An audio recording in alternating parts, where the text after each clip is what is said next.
گاهی پیاده می رفتم که شهر رو یاد بگیرم.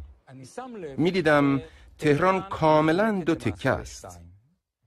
از برج معروف شهیاد اگر به سمت شرق حرکت کنید، خیابون پهنی به طول حدود 10 کیلومتر تهران رو دو قسمت میکنه. قسمت جنوبی یا جنوب شهر انگار قرن 12 بود. قسمت شمالی قرن 20 بود.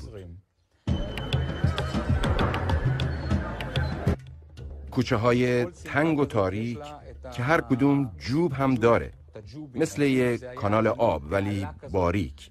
همه جای شهر جوب هست. روی جوب‌های شمال شهر پوشیده است، اما جنوب شهر نه. بچه‌ها همونجا خودشون رو می‌شستن، از همون آب می‌خوردن. همه کار رو با همون آب می‌کردن.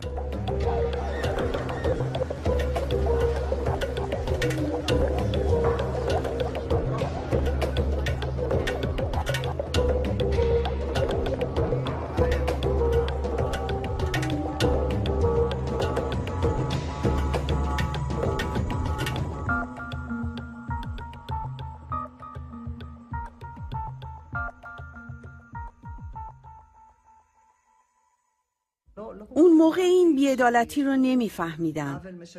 این همه فقیر و تعداد کمی پولدار. در واقع حواس